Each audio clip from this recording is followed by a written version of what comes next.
નમસ્કાર પશુપાલક મિત્રો, આજે આપણે એક એવા પશુપાલકને મળવા માટે આપણે આવ્યા છીએ કે જે લોકો ઘણા સમયથી પશુપાલન તો કરી જ રહ્યા છે, પણ એમને ત્યાં અત્યારે જે અહીંયા ગાયો છે અને સાથે સાથે તમે અહીંયા જોઈ શકો છો વાછરડી પણ છે, બરાબર. તો એમના પરિચય સાથે આપણે જાણીશું કે એમને ગાયોને શું સમસ્યા હતી અને એમાં એમને કેવી રીતના સમાધાન મળ્યું. તો સૌથી પહેલા તમારો પરિચય આપજો. શું નામ છે તમારું? સંતોષીબેન રમેશભાઈ. હા, અને ગામ કયું? ધરમપુરી. ધરમપુરી એટલે તાલુકો કયો? વાસદા. વાંસદા એટલે જિલ્લો નવસારી. જિલ્લો નવસારી. તો સૌથી પહેલા મને એ જણાવો કે તમારે ત્યાં હાલમાં કેટલા પશુઓ છે?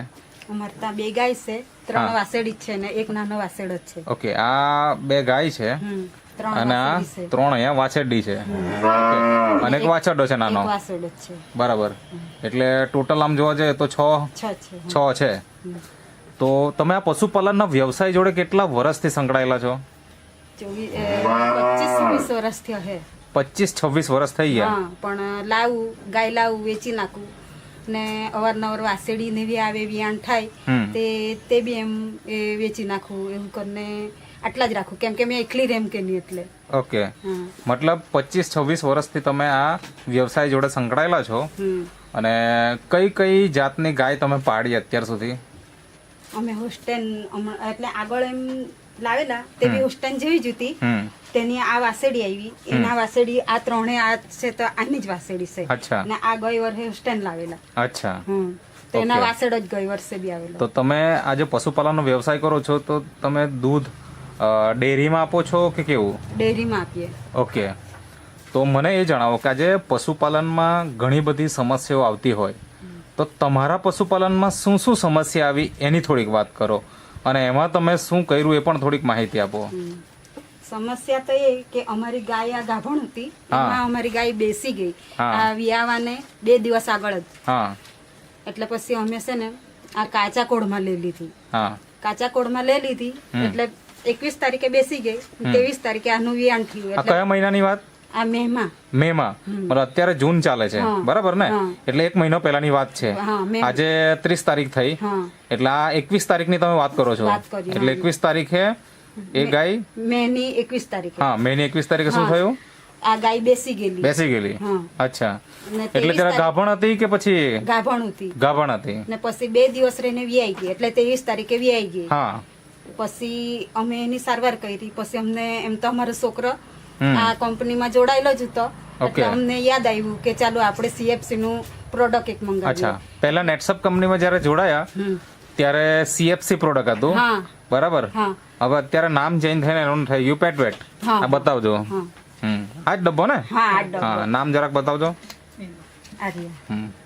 એટલે આ વસ્તુ મતલબ કે પહેલા તમે CFC વાપરતા?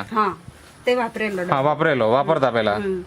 હવે આ તમે પહેલી વખત વાપર્યો ડબ્બો કે આગળ વાપરેલો? CFC વાપરેલું. આ નહીં વાપર્યો? આ પહેલી વખત વાપર્યો. બરાબર છે.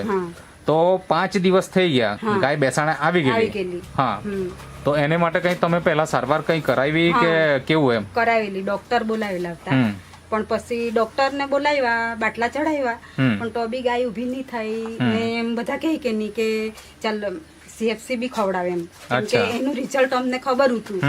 એટલે અમે પછી ગૌરંગભાઈ ને વાત કરી. ઓકે. હા, એટલે ગૌરંગભાઈ પછી લાવી આપ્યું અમને. ઓકે, ગૌરંગભાઈ તમને લાવી આપ્યું અને તમે આ વસ્તુ આ ગાયને ખવડાવવાનું ચાલુ કર્યું. તો ચાલુ કર્યાના કેટલા દિવસ પછી આ ગાય બેઠી થઈ ગઈ? જો પહેલે અમે છે ને સવાર સાંજ અને બપોર 2 ચમચી આપતા હતા. 10 દિવસ થઈ ગયા તો રિઝલ્ટ નહીં આવે, એટલે અમે પછી અમારા છોકરાથી વિચાર્યું કે જો આ તો ગાયનો જ જાત હશે, ચાલ ને ભાઈ આપણે 5-5 ચમચી આપીએ. એટલે અમે છે ને સવાર સાંજ ને બપોર 5-5 ચમચી આપ્યું. એટલે એને છે ને 2 દિવસમાં રિઝલ્ટ આવી ગયું. પછી તો ઉભી થઈ જ ગઈ. એટલે પહેલા તમે કેટલું ખવડાવતા? 2 ચમચી આપતા. 2 ચમચી આપતા હતા સવાર અને સાંજ અને બપોર 3 ટાઈમ. પછી 5-5 ચમચી ચાલુ કરી નાખી. એટલે જે ગાય બેસાણે આવી ગયેલી, આમ ટોટલ કેટલા દિવસે એ બેસાણી હતી અને ઉભી થઈ ગઈ? પછી આ 21 દિવસમાં પાછી ઊભી થઈ ગઈ. 21 દિવસમાં ઊભી થઈ ગઈ. મતલબ કે 10-15 દિવસ આ ખવડાયું અને એમાં ઊભી થઈ ગઈ. જો 5 દિવસ તો એમ જ નીકળી ગયા. પછી અમે ખવડાવ્યું તો 10 દિવસમાં 2 ચમચી આપી. પછી અમે 5 ચમચી આપવાનું ચાલુ કર્યું એટલે હા. 2 થી 3 દિવસમાં ઊભી થઈ ગયા એટલે 15 દિવસમાં માંડ ઊભી થઈ ગયા. બરાબર છે. હમ. હવે મને એ જણાવો કે આ ગાય તમે જ્યારે લાવેલા હા. ત્યારે કેટલા લીટર દૂધ આપતી હતી? આ સવારના 8 લીટર આપતી હતી ને સાંજના 5-6 લીટર જેવી આપતી હતી હા, લાવેલા ત્યારે. એટલે ટોટલ આમ 15 લીટરના આસપાસ ખરી? હા, આસપાસ કરું કેમ કે બચ્ચાને ખવડાવતા. હા, હમ. તો 15 લીટરના આસપાસ દૂધ આ ગાયનું આવતું. આવતું હતું. હા. કેટલામું વેતર આ હશે અત્યારે હાલમાં? જો આ ત્યાં કેટલા વેતર હતું એ નહીં ખબર, હમણાં 3 થી 4 વેતર તો હશે જ. બરાબર છે. ત્યાં 3 મતલબ જ્યાંથી લાવેલા હા. ત્યાં કમસે કમ 3-4 વેતર હશે. હા. અને અહીંયા આ મારે ત્યાં ત્યારે વિયાણમાં લાવેલા હા. આ બીજી વેતરનું છે. અચ્છા, એટલે ટોટલ લગભગ 5 યા 6 થઈ ગયા થઈ હશે. ગયા હશે. બરાબર છે. હમ. તો પહેલા કેટલું દૂધ આપતું હતું આ અને અત્યારે હાલમાં જ્યારે બીમાર પડી ત્યારે કેટલું થઈ ગયું અને અત્યારે હાલમાં કેટલું છે એ થોડીક વાત કરો. જો પેલે બેસેલી ને ત્યારે તો માંડ ખાલી બચ્ચાને ખવડાવવા પૂરતું 500 ગ્રામ હશે. હમ પછી એને ઊભી થઈ ગઈ. હા. ઊભી થઈ ગઈ એટલે અમે CFC આ પ્રોડક્ટ ખવડાવીએ. હા, એટલે મતલબ જે તમે જ્યારે લાવેલા ત્યારે કેટલા લીટર હતું? લાવેલા ત્યારે હા, 8 લીટર. 8 લીટર. હમ. એવી રીતના હવે સવાર સાંજ આપણે પકડીએ તો 15 લીટરના આસપાસ થતું. હા. અને પછી જ્યારે બીમાર પડી ગઈ હા. એટલે એ એકદમ ઓછું થઈ ઓછું થઈ ગયું. ગયેલું. મતલબ ઓછું મતલબ કેટલું નીકળતું?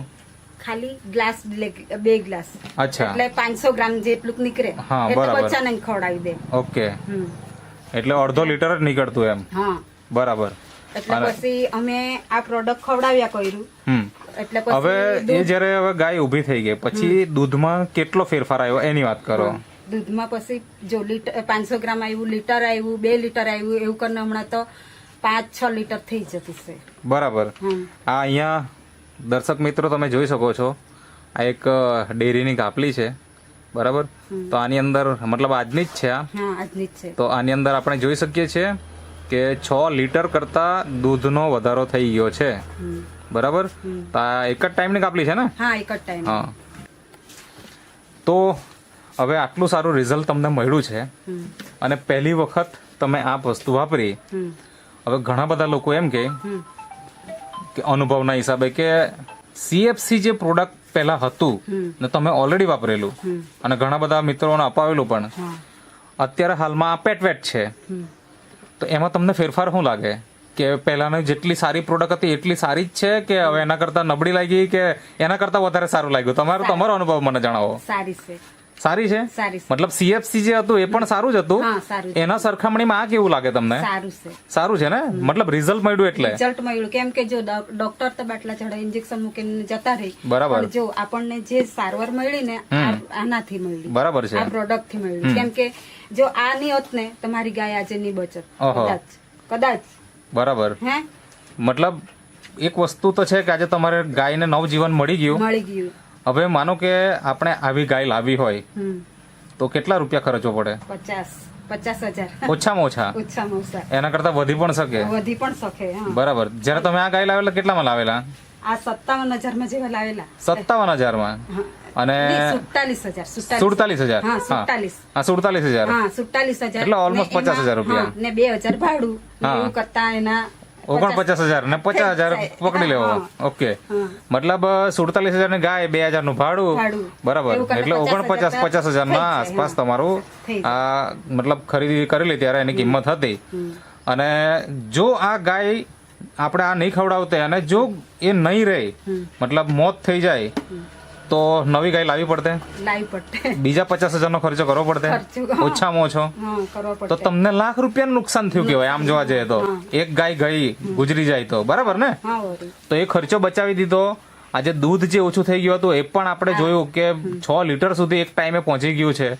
તો હવે જે ઓરિજિનલ પહેલા જે દૂધ આપતી હતી એટલી ક્ષમતા હિસાબે હવે દૂધ આપવાનું એ શરૂઆત થઈ જશે. થઈ જશે. તો મને બીજું એ વસ્તુ જણાવો કે આજે તમે 25-26 વર્ષથી પશુપાલનનો વ્યવસાય કરો છો, તો આ જે પેટવેટ છે, શું બીમાર પશુએ જ ખવડાવવું જોઈએ કે સારા લોકોએ બી ખાવું જોઈએ? મતલબ સારા પશુ હોય એને પણ ખવડાવવું જોઈએ? અમે તો બધાને જ આ બધાને ખવડાવવું જોઈએ. હા, ખવડાવવું જોઈએ. બરાબર છે. જો જે ગાભણ રહે એને બી ખવડાવવું જોઈએ ને જે ગાભણ નહીં થાય એને બી ખવડાવવું જોઈએ. વાસળી ઉછેર માટે બી ખવડાવવું જોઈએ ને એમ બધાને જ ખવડાવવું જોઈએ. જો મારતા નાનું બચ્ચું હતું હા. એને આ બી બેસી ગયેલું હતું. મતલબ કોનું બચ્ચું એ? આ ગાયનું- મતલબ આ જ ગાયનું? હા, આ ગાયનું હા. બચ્ચું હતું. હા. આ બી બેસી ગયેલું હતું. અચ્છા. અમે આટલી આટલી ચપટી ભરીને ખવડાવ્યું, દૂધ હાથે આપ્યું. હા. તે બચ્ચું બી ઊભું થઈ ગયું. અચ્છા, હમ.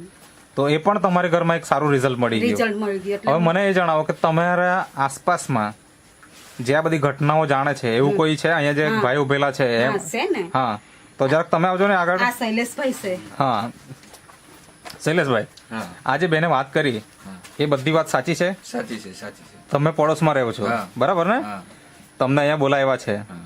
તો શું પરિસ્થિતિ હતી ગાયની? આ ગાય આટલેથી છે ને આ પાકા કોળમાંથી કાચા કોળમાં આવી ગયેલી. અચ્છા. આના પગ ઉપર આવી ગયેલો, માથું આમ થઈ ગયેલું હતું. ઓહો. અને મેં આવીને ગાયને સીધી કરી. હા પછી 2 દિવસમાં ડિલિવરી થઈ. હા, પછી બેસાણે જ આવી ગઈ. બરાબર. ના, આજે આપણે ગાય ઊભી છે, ગાયને ઊભી કરી છે. તો તમે આ પેટ માટે શું કહેવા માંગો? આ સારું છે. તમે વાપર્યું આ ખરું? વાપર્યું એક ડબ્બો. શું તમને શું ફાયદો થયો? ફાયદો છે દૂધમાં, ફેટમાં, બધામાં. અચ્છા, તો ખરેખર બહુ સારું રિઝલ્ટ છે.